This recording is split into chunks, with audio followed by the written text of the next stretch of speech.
Welcome back. Still here on the Psychotherapist, where we are talking about the mindset of the perpetrator and the child as victims of.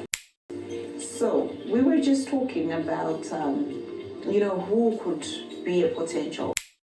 So overall, what we are saying is any male, any female, everybody can be a suspect. There is no exempting a person, but rather what you need to look out for is my child, or am I being groomed for?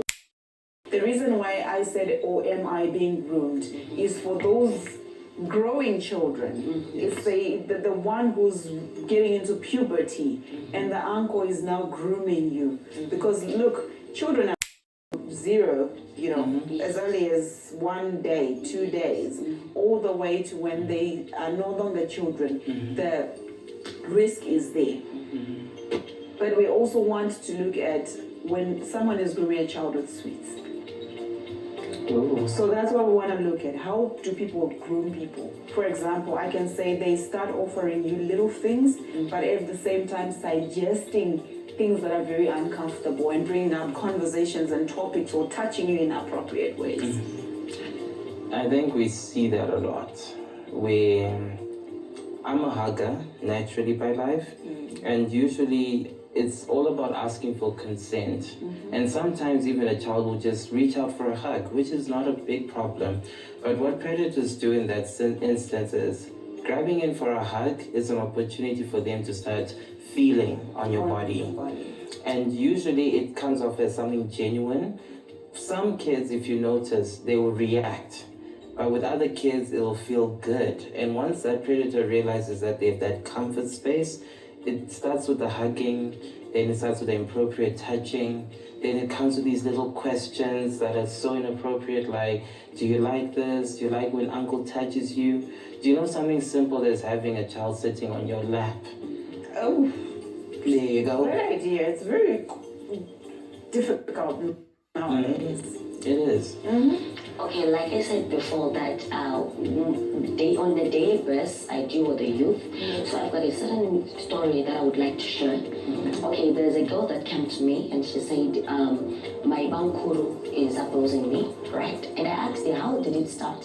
And she said, he started by commenting me whenever I wear something nice. And I said, how nice? Because I really wanted to understand. And she said, let's say I wear a bat rider, he would comment like, my name is Makachena, Then the next day it was a tap on my back, and it exceeded, right? And I couldn't speak it out. So we are saying, the more we see, yes, it's fashion, right? But it can start there. That's the reason why I was disputing a girl can just wear anything, because there is dressing that is suggestive. And the challenge we're doing as moms, as we are grooming those little kids when they are babies, it's so cute when they're little kids in those things. But then how do you then tell a child you're now 14 or you're now 12, you now can't wear that?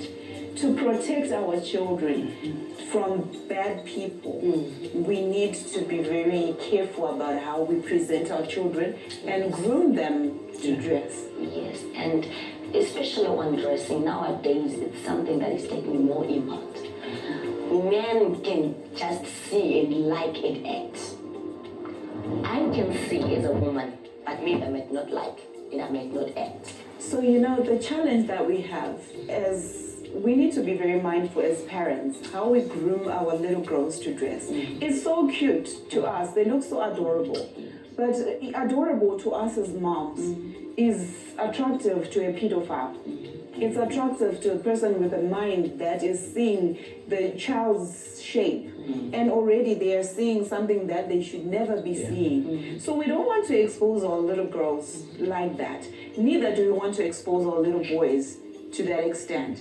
But at the same time, you also find that boys are being groomed, sadly, by these women.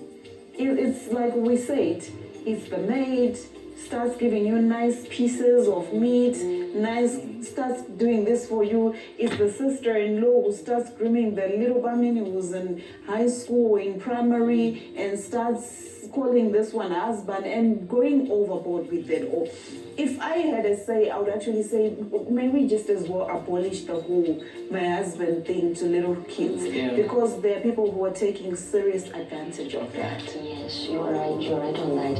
And also the other thing is they try to allow the small girls. These days there is the technology stuff. Yes. They'll come and say, I'll buy you an iPhone, and I'm looking at myself, I've got Kambuzi.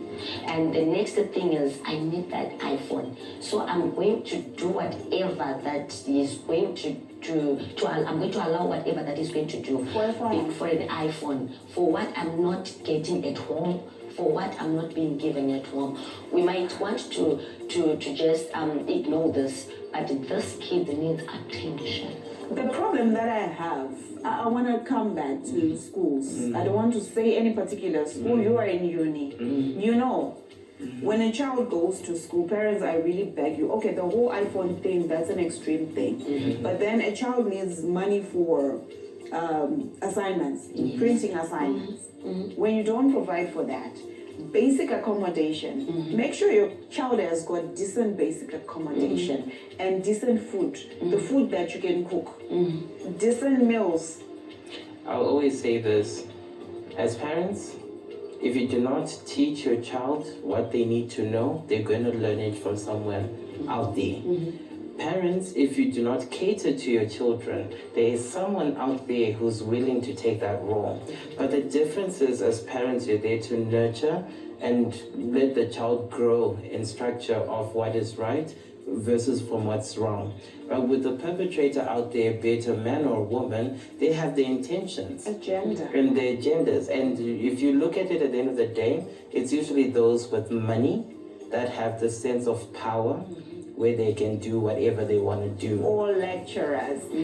So what's your last statement? My last statement to all this is, I would want to say to every parent, whether you're the father or you're the mother, learn to have a communication, a daily based communication with your child. These kids are seeking for attention. What you don't give them, that love, that attention, the perpetrator is ready to give it. The perpetrator, is ready to give it at a larger scale. So the moment that they don't get it, they are going for it, definitely. And I will second that. It's about connection. It's not about, sometimes we want to overcompensate on giving the physical things or needs. But what a child needs is connection. A child who's well connected to their parents can easily understand when you say there's no money for this.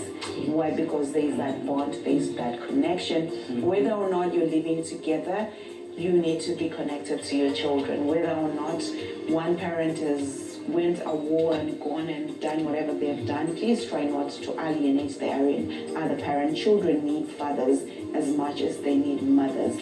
That said, thank you so much for watching. Thank you so much for joining us today. That was the Psychotherapist. See you same time next time.